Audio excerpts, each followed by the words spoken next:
Bonjour à tous, comme vous le savez, l'INSERM est présent sur l'ensemble du territoire national et même au-delà. Alors à l'occasion de la fête de la science, nous avons décidé de vous ouvrir les portes de nos laboratoires. Aujourd'hui, nous nous rendons à Strasbourg. Allez, c'est parti! Bonjour et bienvenue à l'Institut de biologie moléculaire et cellulaire de Strasbourg. Vous êtes là pour la visite? Allez, suivez-moi. Je suis Raquel Mela Lopez et je suis postdoctorante dans le labo réponse immunitaire des moustiques à l'Institut de biologie moléculaire et cellulaire de Strasbourg. Donc, dans le laboratoire, on s'intéresse aux moustiques qui transmettent des maladies tropicales, surtout comme le paludisme, le Zika, la dengue, le chikungunya. Et nos recherches se basent sur deux axes principaux. D'un côté, la réponse immunitaire de ces moustiques face à ces infections. Et de l'autre, la transgénèse de ces moustiques, c'est-à-dire la manipulation génétique, qui nous aide d'un côté dans nos manipulations pour comprendre la réponse immunitaire, mais aussi pour le développement de nouveaux outils de lutte contre ces moustiques et ces maladies. Donc, la vie d'un moustique se développe en trois étapes.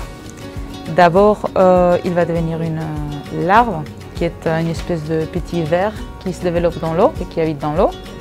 Puis après, il va donner lieu à une nymphe qui dure 1-2 jours, qui habite aussi dans l'eau. Et après, il va devenir un adulte, que c'est ce qu'on appelle un moustique, qui va venir nous piquer. Donc après, les moustiques, ils mangent du sang, ça on le sait. Mais en fait, c'est juste les femelles, parce qu'ils ont besoin de certaines choses qu'on a dans notre sang pour pouvoir développer les œufs, donc du coup pouvoir pondre les œufs et continuer le cycle de vie. Et donc il n'y a que les femelles qui vont venir piquer les vertébrés, y inclus les êtres humains, et c'est à travers de ces piqûres qu'ils peuvent transmettre toutes ces maladies infectieuses. Donc après, la femelle va pondre les œufs dans l'eau, et le cycle va recommencer avec les larves qui vont développer, les nymphes et puis encore des adultes. Donc c'est aussi très important de contrôler les sites d'eau, où c'est les endroits où ils peuvent vraiment se reproduire dans le contrôle des populations de moustiques.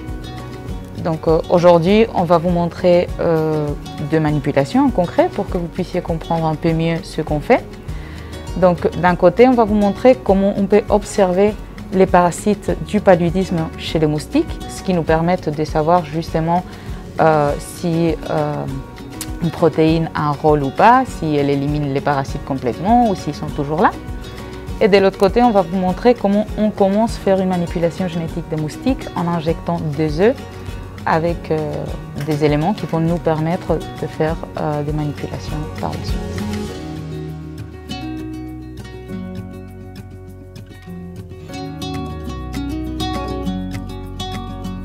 Donc, un des organes qui nous intéresse le plus chez les moustiques, c'est l'estomac, car c'est là-bas où se passent les infections dans un premier temps et où le moustique va lutter contre les pathogènes. Donc, une chose qu'on fait très souvent et très couramment au laboratoire, c'est de disséquer les moustiques pour extraire le stomac et pouvoir faire des expériences avec. Donc aujourd'hui, je vais vous montrer comment on fait cela.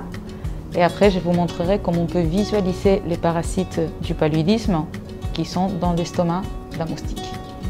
Donc, ces moustiques ont été infectés il y a une semaine avec un parasite qui est transgénique et qui exprime une protéine verte fluorescente, ce qui nous permet après de les visualiser sous un microscope de fluorescence d'une manière très simple et très facile.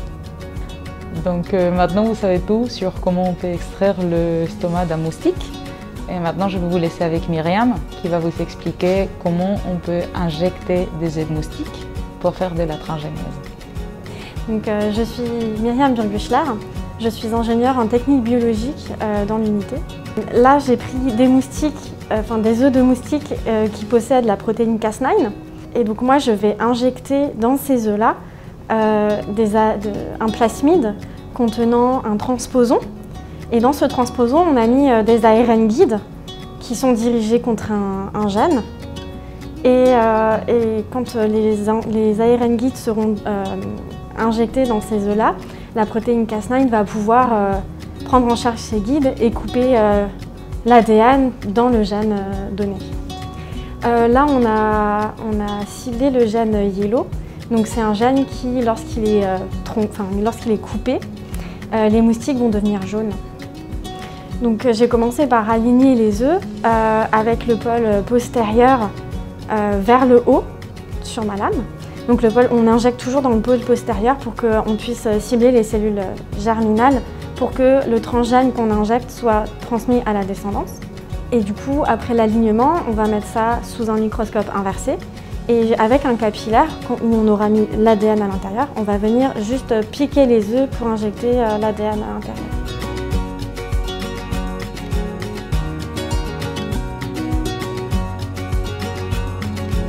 Après injection, donc on va laisser les œufs faire leur développement embryonnaire pendant quelques jours. Ensuite, on va les sécher et on va les faire éclore tous en même temps. Ces larves-là auront une expression transitoire, donc on va les croiser avec des moustiques wild type. Et la descendance aura intégré vraiment le transgène. Et c'est ça ce que je vais pouvoir vous montrer sous microscope à fluorescence. Ce sera la descendance de ces œufs injectés. La visite est terminée maintenant et je dois reprendre mes expériences car vous le savez, quand la recherche avance, c'est la santé de tous qui progresse.